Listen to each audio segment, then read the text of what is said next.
Signature 6 சேனலுக்கு உங்களை அன்போடு வரவேற்கின்றேன்.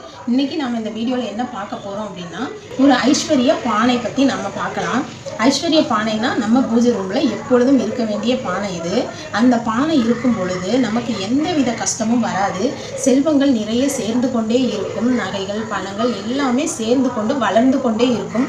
தரித்திரம் அப்படிங்கிறதே ஒன்று இருக்கவே இருக்காது. சுபீட்சம் நிறைந்ததாக இருக்கும். அந்த ஐஸ்வர்ய பானை எப்படி, அந்த பானை என்னென்ன போடலாம், அந்த ஐஸ்வர்ய பானைக்கு என்னென்ன தேவைகள் அப்படிங்கிறத நான் இப்போ சொல்கிறேன். அதுக்கு இந்த மாதிரி ஒரு சின்னதாக ஒரு பானை, அது மூடுறதுக்கு இந்த மாதிரி ஒரு மூடி எடுத்துக்கோங்க. இந்த மாதிரி பானையும் இந்த மாதிரி ஒரு மூடியும் இதை எடுத்துக்கலாம். இப்போ இந்த பானையில் என்னென்ன போடணும் அப்படிங்கிறத தான் நாம் பார்க்க போகிறோம்.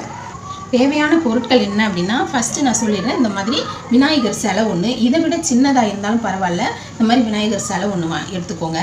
அதுக்கப்புறமா பச்சரிசி, அப்புறம் நவதானியம் கொஞ்சம், எல்லாமே கொஞ்சம் கொஞ்சம் தான். அப்புறம் வெத்தலை பாக்கு, குங்குமப்பூ, பச்சை கற்பூரம், சந்தன கட்டை இது இதை இப்படி நீங்கள் ஒடிச்சிக்கலாம். இந்த மாதிரி கொஞ்சம், இந்த மாதிரி கொஞ்சமாக போதும். அப்புறமா புளி கொஞ்சோண்டு, அப்புறம் இது கஸ்தூரி மஞ்சள் இந்த மாதிரி ஒன்று எடுத்துக்கோங்க. இந்த மாதிரி சோழி ஒன்று, இந்த மாதிரி கோமதி சக்கரம் ஒன்று, இந்த மாதிரி குட்டி சங்கு ஒன்று எடுத்துக்கோங்க. அப்புறம் இந்த மாதிரி மஞ்சள் ஒன்று, குண்டு மஞ்சள். அப்புறம் இது புணுகு கொஞ்சம் எடுத்துக்கோங்க. அதுக்கப்புறம் இந்த ஜவ்வாது கொஞ்சம், புணுகு கொஞ்சம், நல்லா எல்லாத்தையும் நீங்கள் நோட் பண்ணி வச்சுக்கோங்க. அப்புறம் கல் உப்பு கொஞ்சம் எடுத்துக்கோங்க. இந்த கல் உப்பு இதில் வச்சுருக்கேன், அதை எடுத்துக்கலாம். பச்சை கற்பூரம் பார்த்துக்கோங்க, பச்சை கற்பூரம் இந்த மாதிரி கொஞ்சம் பெரிய சைஸில் எடுத்துக்கோங்க. அப்புறம் 3 ஏலக்காய், 3 லவங்கம் எடுத்துருக்கேன். பாருங்கள், இதில் ஒவ்வொரு பொருளும் நீங்கள் எண்ணி வச்சுக்கோங்க, மொத்தம் எத்தனை பொருட்கள் அப்படின்னு. இதில் நான் சொன்னது எல்லாமே ஐஸ்வர்ய பொருட்கள், மகாலட்சுமிக்கு உகந்த பொருட்கள் தான் நான் சொல்லியிருக்கேன். அதனால் எல்லாமே நீங்கள் மனப்பாடம் வச்சு ஒன்று ஒன்றா வாங்கிக்கோங்க. இது எல்லாமே நம்ம வீட்டில் கிடைக்கிற பொருள் தான். இதில் இந்த குங்குமப்பூ மட்டும்தான் நீங்கள் வாங்க வேண்டியது வரும் வெளியில். குங்குமப்பூ சிலை உங்கள் வீட்டில் இருந்தாலும் அதை நீங்கள் யூஸ் பண்ணிக்கலாம். அந்த மாதிரி பானை ஒன்று வாங்க வேண்டியது வரும். மற்றது எல்லாமே நம்ம வீட்டில் இருக்கிற பொருள் தான் நான் சொல்லியிருக்கிறேன். ஃபஸ்ட்டு நம்ம பானைக்கு இப்படியே அழகாக நம்ம மஞ்சள் குங்குமம் வச்சுக்கலாம்.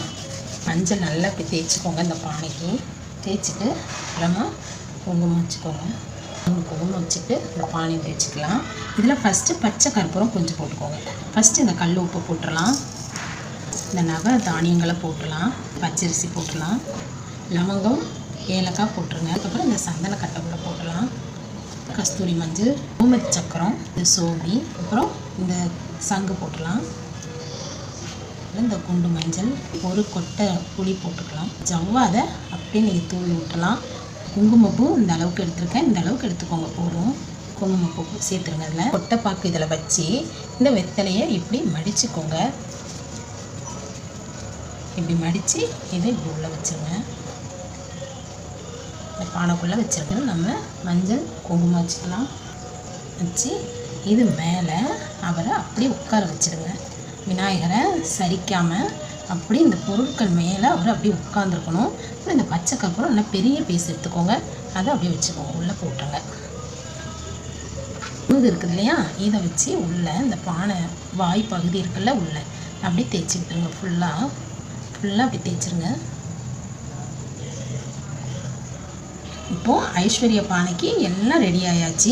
இந்த மாதிரி இப்போ என்னென்ன பொருட்கள் போட்டேன் அப்படின்னு நீங்கள் பார்த்துக்கிட்டு இருந்தீங்க இல்லையா, இதை அப்படியே அந்த விநாயகர் சிலை மட்டும் விழாமல் அப்படியே அழகாக நிற்க வச்சுருங்க.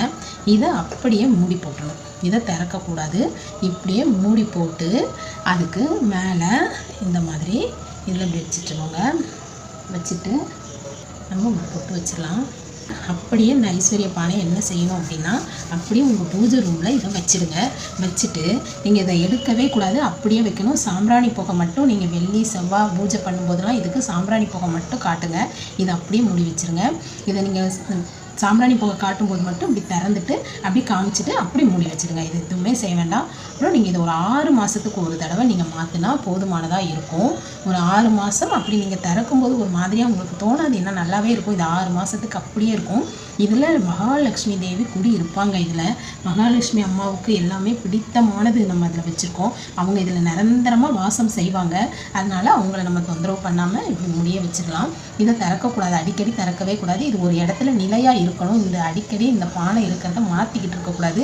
அதே மாதிரி இது மேலே கச்சா மச்சான்னு எதுவுமே போடக்கூடாது. இந்த மாதிரி இதை துடைச்சிட்டு இதை திறக்காமல் துடைச்சிட்டு கூட மஞ்சள் குங்குமம் வச்சுக்கோங்க. இதுக்கு இப்படி வெளியில் நீங்கள் தீப ஆராதனைகள் எல்லாமே பண்ணலாமே தவிர திறந்து இதை பார்க்கக்கூடாது. இதை அப்படியே வச்சுருங்க. 6 மாதத்துக்கு ஒரு வாட்டி இதை மாற்றுங்க. இன்னும் ஒரு முக்கியமான விஷயம் என்ன அப்படின்னா, இதை மாற்றுறது வளர்பிறை சுக்கிர ஓரையில் தான் மாற்றணும். வெள்ளிக்கிழமை சுக்கிர ஓரை அல்லது புதன் சுக்கிர ஓரை ரொம்ப நல்லது. புதன் வெள்ளி இந்த 2 நாளில் சுக்கிர ஓரை எப்போ வருதோ அப்போ நீங்கள் மாற்றுங்க. ரொம்ப விசேஷமாக இருக்கும். பாருங்க, ரொம்பவே விசேஷமாக இருக்கும். இந்த ஐஸ்வர்ய பானை நீங்கள் செஞ்சு வீட்டில் வச்ச உடனே பாருங்கள், உங்களுக்கு எல்லா விஷயங்களும் நல்லதாகவே நடக்கும். எல்லா நன்மையும் கிடைக்கும். எல்லா பண வரவு அதிகமாக இருக்கும். மனம் நிம்மதியாக இருக்கும். மனம் சந்தோஷமாக இருக்கும். சண்டை சச்சரவு எதுவுமே வராது. அதாவது நிரந்தர வாசம் செய்வாங்க. மகாலட்சுமி தேவி நம்மளோட இருக்கும்போது நமக்கு எந்த கஷ்டமும் வராது. இந்த ஐஸ்வர்ய பானை வடிவத்தில் நம்ம கூட இருப்பாங்க. இதை மட்டும் சுத்தமாக பார்த்துக்கோங்க. இது மேலே எதுவுமே வைக்காதீங்க. இது நிரந்தரமான ஒரு இடத்துல வச்சுக்கோங்க. இந்த மாதிரி செஞ்சுக்கோங்க. இந்த வீடியோ உங்களுக்கு பிடிச்சிருக்குன்னு நான் நம்புகிறேன். தேங்க்யூ.